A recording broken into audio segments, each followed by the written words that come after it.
Hey guys, welcome back to my channel. मैं हूं प्रगति और आप सबका बहुत बहुत स्वागत है मेरे इस चैनल पे। आज हम लोग इस वीडियो में डिस्कस करने वाले हैं यूपी गवर्नमेंट की जो पीजीटी और टीजीटी की वैकेंसीज़ आई हैं 2022 में, उनके डिटेल्स के बारे में। यहाँ जो कंडक्टिंग एजेंसी है उसका नाम है उत्तर प्रदेश माध्यमिक शिक्षा सेवा चयन बोर्ड। तो इस पीजीटी और टीजीटी के रिक्रूटमेंट के थ्रू जो यूपी गवर्नमेंट के इंटर कॉलेजेस हैं वहाँ पे एक परमानेंट पोस्ट लेक्चरर की ऑफ़र की जाती है इस एग्ज़ाम के थ्रू। जो भी ये एग्ज़ाम पीजीटी का क्रैक करता है उसको एक अच्छी परमानेंट पोस्ट जो है मिलती है। तो आज हम लोग देखेंगे इस एग्ज़ाम को क्वालिफाई करने के लिए क्या एलिजिबिलिटी होनी चाहिए इसमें एप्लीकेशन के लिए, क्या इसका पेपर पैटर्न होगा, क्या सिलेबस होगा और क्या इसकी पे स्केल होगी इस जॉब की। तो आइए इन डिटेल्स को एक एक करके देखते हैं। सबसे पहले यहाँ जो ऑनलाइन एप्लीकेशन की जो स्टार्टिंग डेट है वो 9 जून है, यानी कि एप्लीकेशन स्टार्ट हो चुका है। मैं लिंक डिस्क्रिप्शन में डाल दूँगी, आप जिस पे जा करके एप्लीकेशन कर सकते हैं। और लास्ट डेट इसकी जो है यहाँ पर अंतिम तिथि जो है वो 7 जुलाई दिखा रही है फॉर्म शुल्क जमा करने की, और फॉर्म सबमिट करने की जो है लास्ट डेट वो है आपका 9 जुलाई।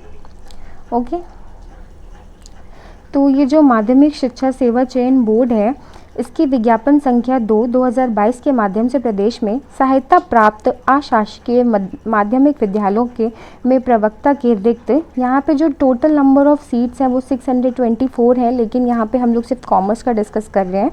तो आगे देखते हैं कॉमर्स में कितनी सीट्स हैं।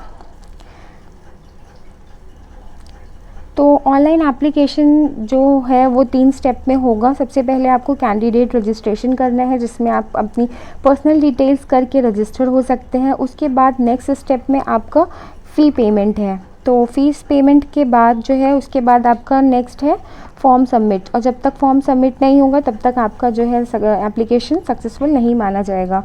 तो ये आप इसको देख लीजिएगा, फॉर्म सबमिट हो जाए, जो कोई भी इंटरेस्टेड कैंडिडेट्स हैं वो केयरफुली अपना फॉर्म सबमिट कर दें।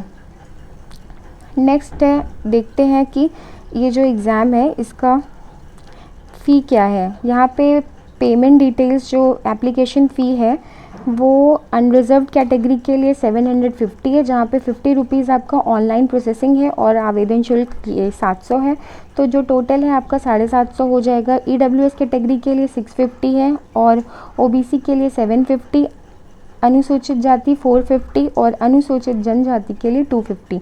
तो ये एप्लीकेशन फ़ी जो है कैटेगरी वाइज दी हुई है। नेक्स्ट हम लोग देखते हैं टोटल नंबर ऑफ़ पोस्ट जो है 624 है और एज लिमिट जो है आपकी 21 ईयर्स से कम ना हो, इस बात का ध्यान रखिए। अर्हता की तिथि जो है मानी जाएगी, आवेदन पत्र प्राप्त करने की अंतिम तिथि अर्हता की तिथि मानी जाएगी। और शैक्षिक योग्यता यानी कि जो है एजुकेशनल क्वालिफ़िकेशन, जो एजुकेशनल एलिजिबिलिटी है उसमें आपको पोस्ट ग्रेजुएशन पीजीटी पोस्ट के लिए पोस्ट ग्रेजुएशन होना अनिवार्य है।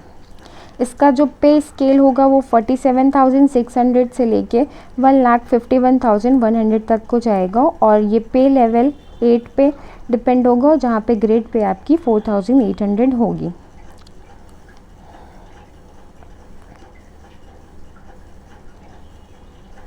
अब देखते हैं कि भर्ती प्रक्रिया यानी कि सिलेक्शन प्रोसीजर इनका क्या होने वाला है। तो यहाँ पे जो है सबसे पहले एक रिटन एग्जामिनेशन कंडक्ट किया जाएगा जिसमें आपके जितने भी मार्क्स होंगे उसका 85% वेटेज लिया जाएगा।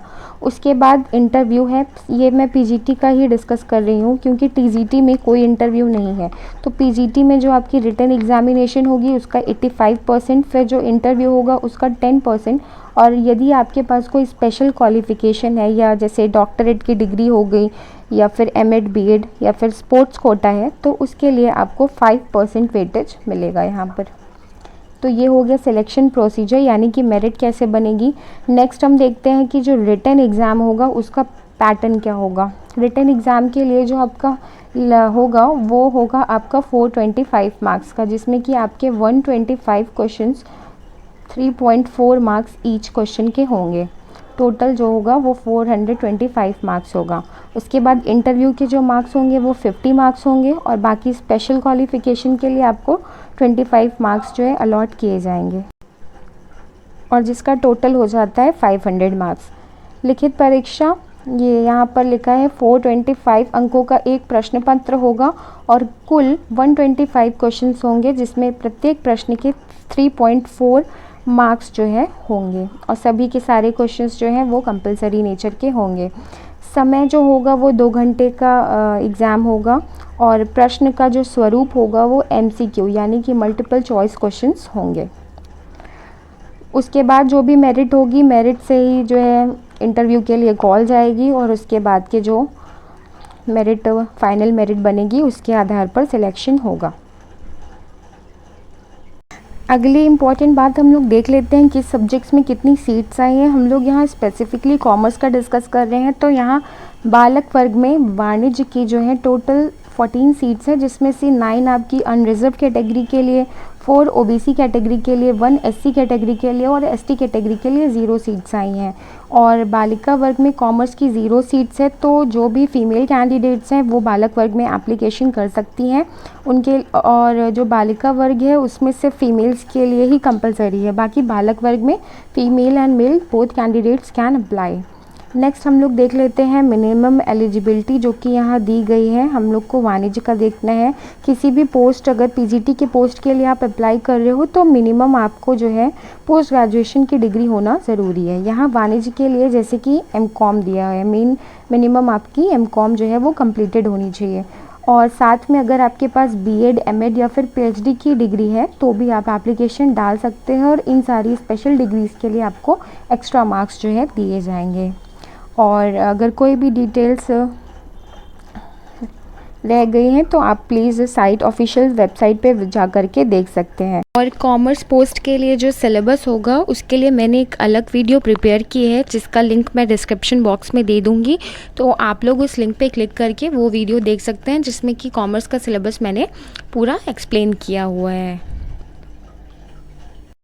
बाकी सब्जेक्ट की भी मिनिमम डिटेल्स यहाँ दी गई हैं और अगर MCOM के साथ अगर आप इकोनॉमिक्स सब्जेक्ट में भी एप्लीकेशन डालने को इंटरेस्टेड हैं तो यहाँ पे आप एप्लीकेशन डाल सकते हैं, क्योंकि यहाँ पे अर्थशास्त्र यानी इकोनॉमिक्स, यहाँ पे भी MCOM को जो है मिनिमम एलिजिबिलिटी में रखा गया है। और आपका जो है BCom में इकोनॉमिक्स यानी कि आपने पढ़ा हो, तो अगर आप इकोनॉमिक्स में डालने को इंटरेस्टेड हैं तो वो भी आप डाल सकते हैं।